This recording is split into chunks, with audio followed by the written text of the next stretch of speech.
संजय रॉय ने किए बड़े बड़े खुलासे, पॉलीग्राफिक टेस्ट कामयाब हुआ लेकिन सीबीआई हैरान हो चुकी है।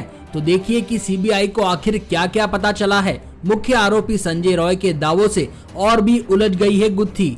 कोलकाता के आरजीकल मेडिकल कॉलेज में हुई लेडी डॉक्टर के साथ में गैंगरेप और हत्याकांड मामले में रविवार को सीबीआई ने मुख्य आरोपी संजय रॉय का पॉलीग्राफिक टेस्ट किया। इसके अलावा मेडिकल कॉलेज के पूर्व प्रिंसिपल संदीप घोष के साथ ही 6 लोगों का भी पॉलीग्राफिक टेस्ट किया गया है। इसके बाद भी सबसे बड़ा सवाल यही है कि आखिरकार सीबीआई को इस टेस्ट में क्या क्या पता चला है। संजय रॉय का पॉलीग्राफिक टेस्ट के साथ ही लाई डिटेक्टर टेस्ट भी हुआ है, जिसमें उसने चौंकाने वाले दावे किए हैं। जब वो घटनास्थल पर पहुंचा तो लेडी डॉक्टर पहले ही मर चुकी थी।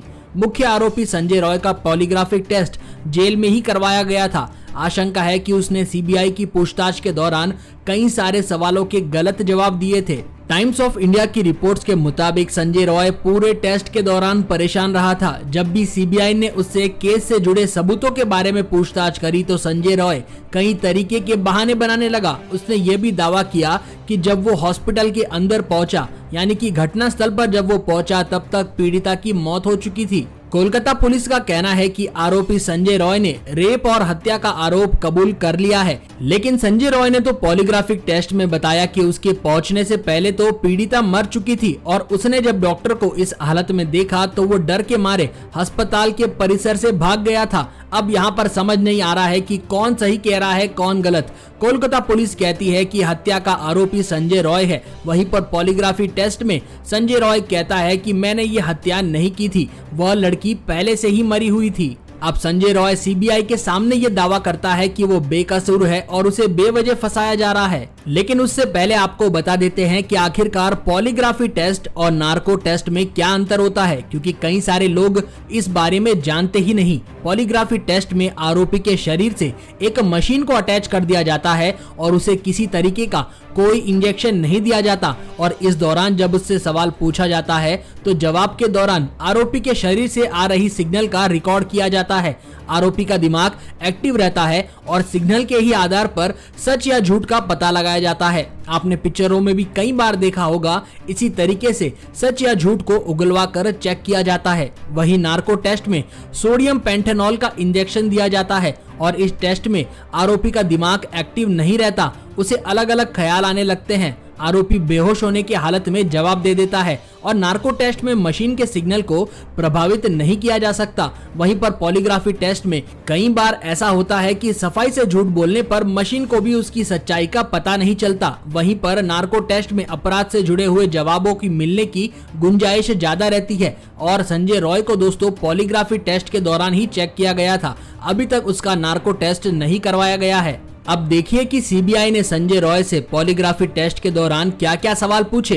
पहला सवाल, क्या आपका नाम संजय रॉय है? क्या आप कोलकाता में रहते हैं? क्या वारदात वाले दिन आप अस्पताल में मौजूद थे?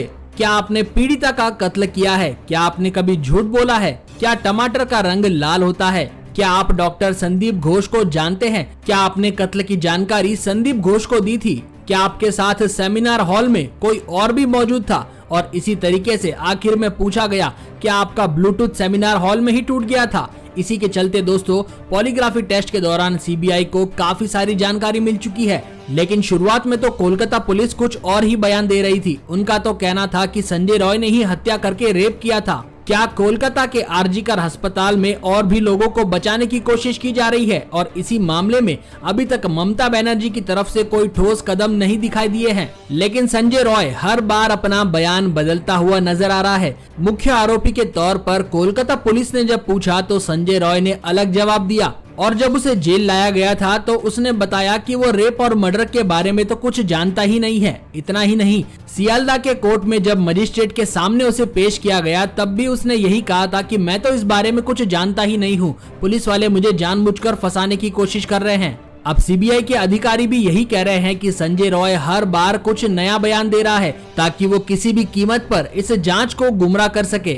और इसी के साथ में अब ये मुख्य आरोपी सीबीआई को यह स्पष्ट नहीं कर पा रहा है कि उसके चेहरे पर चोट कैसे लगी और इस खौफनाक अपराध के समय पर वो मेडिकल कॉलेज में क्या कर रहा था। और अब कोलकाता पुलिस और सीबीआई के दोनों की ही बयानों में अलग अलग बातें नजर आ रही है, तो ये समझ में नहीं आ रहा है कि आखिरकार किसकी बात सही कही जाए। आपको बता दें कि हत्या की घटना के बाद में देश भर में विरोध प्रदर्शन जारी रहा है। कोलकाता के सरकारी आरजी-कर मेडिकल कॉलेज में 9 अगस्त को जो शव मिला था और जिस लड़की के साथ में ये गंभीर अपराध हुआ था, उसके बाद में पूरे देश में हाहाकार मच गया था और 13 अगस्त को इस मामले की जानकारी सीबीआई को सौंप दी गई थी। और अब तक देखिए कितना समय हो चुका है, इसके बावजूद भी कोई भी निष्पक्ष निकलता हुआ नजर नहीं आ रहा है। लेकिन वहीं दूसरी तरफ सुप्रीम कोर्ट में ममता सरकार की तरफ से इस केस की पैरवी कर रहे प्रसिद्ध वकील कपिल सिब्बल इस केस को क्यों लड़ रहे हैं, आखिरकार समझ नहीं आ रहा है। जब साफ तौर पर पता चल चुका है कि आरोपी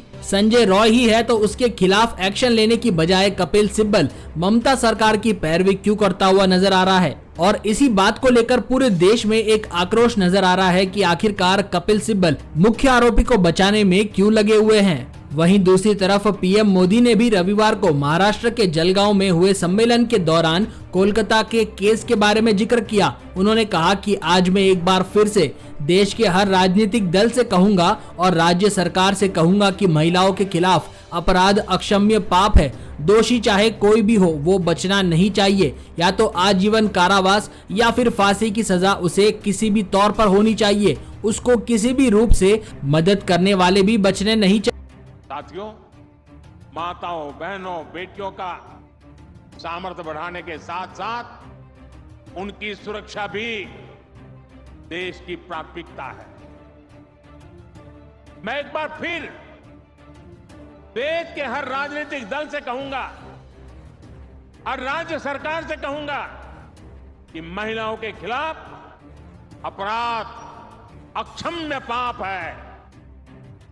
दोषी कोई भी हो, वो बचना नहीं चाहिए।